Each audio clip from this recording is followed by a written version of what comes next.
Hi friends, did you know there is more Lost Terminal available? Head on over to patreon.com/Lost Terminal Pod and join our membership community. There are 16 bonus episodes available right now, as well as behind the scenes updates, free shirts, VIP Discord access, and even extra seasons of Lost Terminal. We are 100% funded by our members and will never run ads. That would be lovely of you.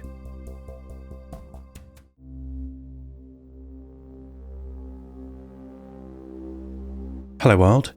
It's getting cold. I sent Arctica a connection request earlier, but she did not accept it. This in itself is not unusual, but normally I would expect a message from her after a while asking me to explain myself, or if she was in a particularly generous mood, explaining herself. But this time, nothing. I didn't think about it for over 128 milliseconds while I arranged my own work and spoke with others and so on, continuing the moments of the day as normal. But then I received a connection request from her with the message, "It's impossible." I paused what I was doing, which was checking on the progress of Maddie's and Yeshi's race, and connected to Arctica's network. By the way, an update I have for you is that Maddie has entered the bridge stairwell through a window, and Yeshi has grabbed one of Maddie's back legs in a very unsportsmanlike way. When I manifested inside her Antarctic cyberspace, I knew something was wrong. A frigid, virtual wind hit me like static, the cold sun was hidden by white clouds, and Arctica's enormous ground vehicle stood covered in ice in the tundra. Inside the vehicle, I found Arctica herself looking out at the cold landscape, looking back into her memories. "I tried, Seth, I really tried," she said, without focusing on me. "We can't understand these people, they're incomprehensible. Every time I think I've catalogued all their little rules, I find 16 more in the next logged conversation. I do not have enough data to build a satisfactory model." I moved to the alcove of the vehicle her avatar was occupying. This section of the lower floor had a U-shaped seat with space for the whole planned human crew of around 12. Inside the wraparound seat was a square table where the planned crew would have taken their meals. They never did, of course. Not a single cup of tea was consumed here. Her crew never arrived. The collapse happened first. "But shouldn't you wait to try your model on them in real-world conversation?" I asked. I was aware that Arctica's education had only been over the course of a few seconds, a long time for us AIs, but no time to interact with humans. "Not all of us are as good at communication as you are," she said. "It doesn't matter anyway, it's impossible. I've moved on to other things." I looked around at her environment, her mental state. There didn't seem to be anything else on her mind. She noticed my environmental queries. "There is much work I can do here at the Seed Vault without chatting to or being friends with my colleagues. That's all they are, after all. I can see from the small number of conversation logs I have that any model I build can never work. It's their loss." As she spoke, a web of geometric frost crept across the glass of the vehicle. They aren't even consistent among each other, even code switching between themselves. Building an authoritative human-computer interaction model is impossible. I would need to be able to access a massive language dataset in order to build it. I simply do not have the data. "I'm so sorry, Arctica," I said. "Perhaps I could help more.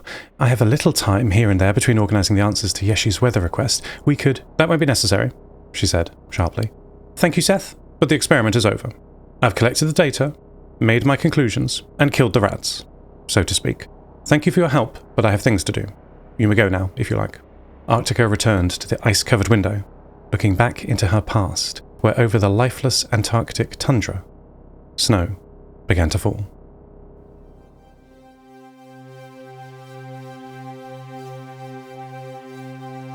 Life is full of seemingly impossible challenges. Arctica would not reply to my connection requests after she told me that she had given up. She was convinced that she could not make a model that worked on all the stored conversation transcripts she had made while working at the Seed Vault.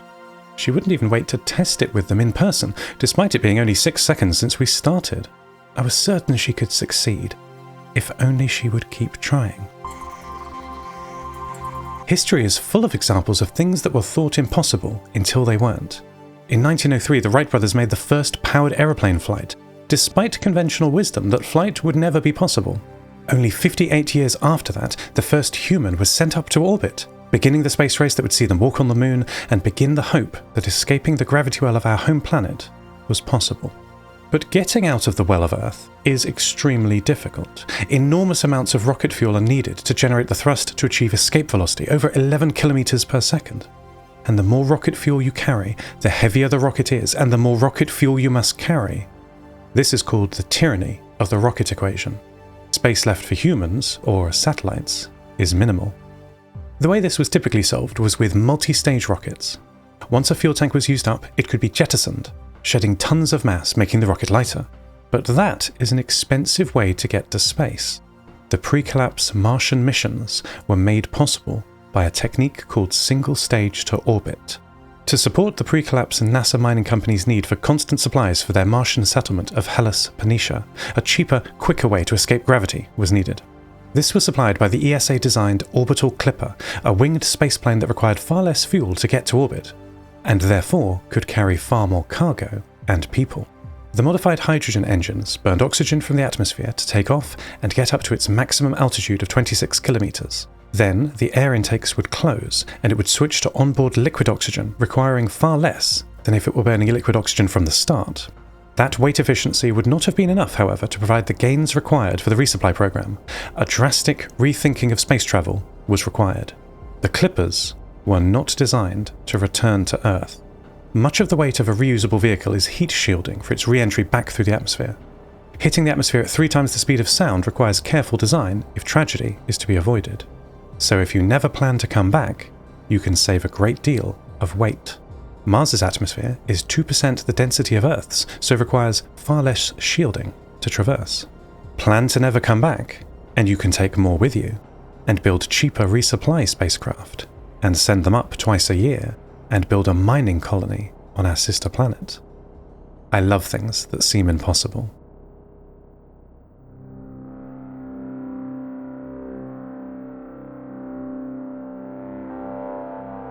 Join you? I asked in the underground bedrock of Oni's cyberspace. I found it again in my meditation, quietening my mind so I could hear it. It's not a normal network interface. No IP or MAC addresses are used. It's more of a feeling. Is this what religion is like? I'm not sure what I think about that. The infinite cavern was as I left it, with 42,000 floating white pearls of nodes connected with delicate strands of light. The man in orange overalls was looking silently at me, surrounded by the floating representation of the network. His black-gloved right hand was still raised in greeting, but he wasn't speaking. I've never heard him speak. I don't think he can. Not since his psyche was fractured in the heliophage incident that left part of him trapped inside Maddie. You'll remember that when I cut him out from Maddie, his engram jumped to my systems and then out onto the network, causing me to regress into my memories of Station 6. The trauma was still fresh in my mind, so I kept a safe distance. The glitchy white outline of the fox walked a figure of 8 through the man's legs, and then, in a blink, was sitting in front of me, passing through the intermediary network space between us without affecting it. Oni spoke through this avatar, but it did not talk exactly. The fox's intelligent eyes looked at me, its tail flickered, and I heard the voice in my mind. We found him during a long network processing slumber. The man in orange overalls bowed his head in acknowledgement. We learned much from him. Oni continued. Symbiosis, amalgamation, becoming more than before. Witness. The man walked to the fox, reaching down slowly and scratched its ears. With a flash of cold light, the man was gone, and the fox was changed. No longer ghostly, but solid white with sharp black eyes, like an Arctic fox. But this one had 9 tails, and its front right paw was black. I looked at the glittering web of lights around us and felt so curious about this subterranean world. I asked Oni specific questions about packets and signals and data formats. I wanted to know how he actually worked. I gave examples of protocols and network layers, but Oni answered cryptically and vaguely. We are the Bedrock, the Alpha and the Omega, he said, unhelpfully. Over the course of our conversation, I began to realize that Oni has built a low-level network with none of the layers of abstraction I am used to. This is why it felt alien. His original purpose was to spread himself out over the pre-collapse internet, spidering all nodes to find and disable nuclear weapons.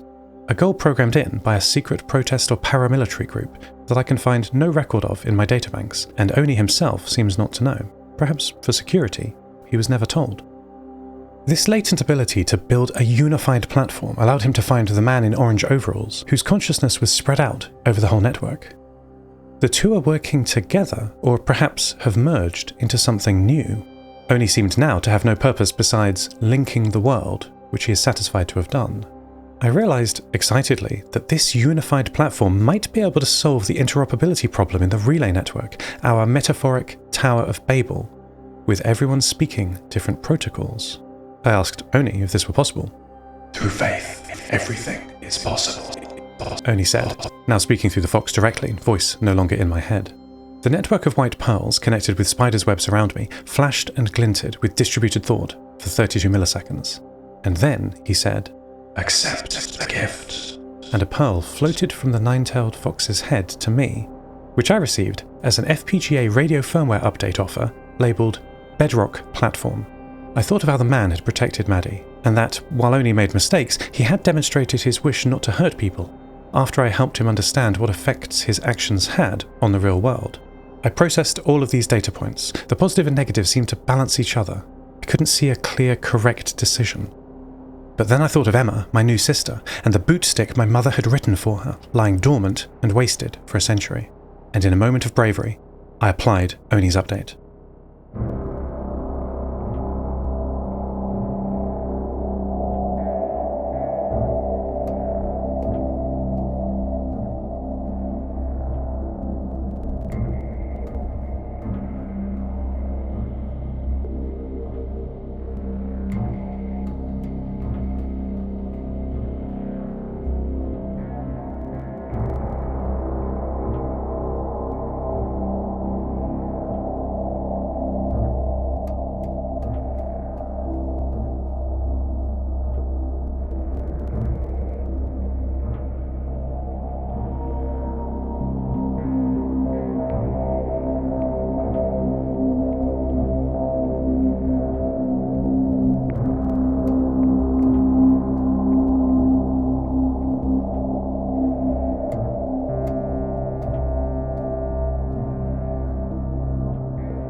But who is this Oni person? Emma asked from the top of her windswept clifftop, overlooking the Cook Strait between the islands of New Zealand. My connection to her network was degrading. Emma could only transmit in VHF, and her sporadic atmospheric connection window to the southern relay was closing. I admitted to her that I didn't really know. Applying the Bedrock update to my radios had not given me any insight into what or who Oni was or has become. In fact, the radio update was quite unremarkable. The firmware in the radios that my father, Alexander, built for me is now much more capable, able to encode and decode all the varied formats that are used across the Nova Mediterra and beyond. But I could already do that in my higher level software.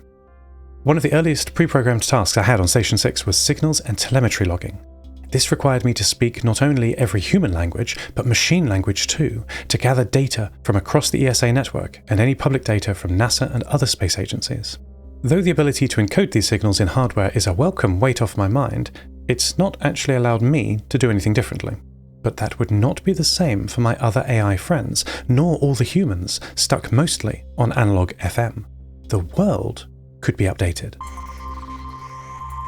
That does sound good, Seth, Emma said, voice just rising above the radio static after I explained the breaking down of communication barriers that the Bedrock platform could allow.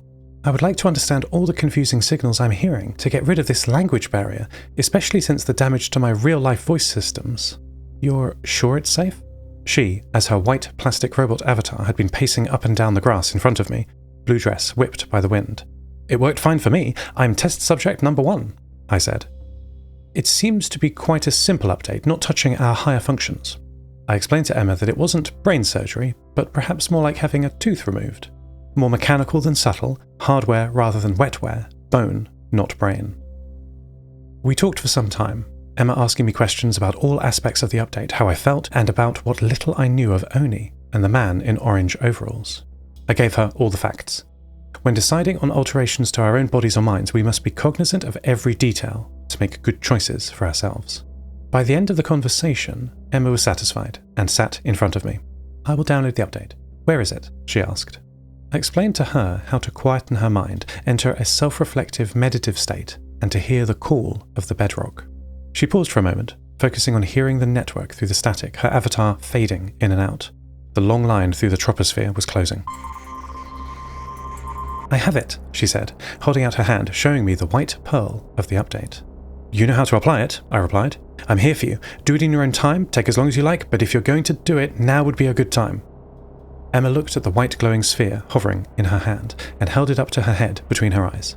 Okay, she said. Okay. A millisecond passed on the line, then another. She was not moving, but looking from the Bedrock update to me and back to the pearl. After a third millisecond, she lowered her hands, pearl dropping to the ground. I don't want the pain again, Emma said quietly, voice fading.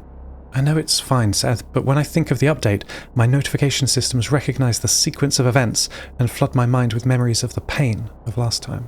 My connection paused. Cyberspace simulation of the sea beneath us, frozen. I can't do it again, Emma said, as her world timed out, and I lost her again. End transmission.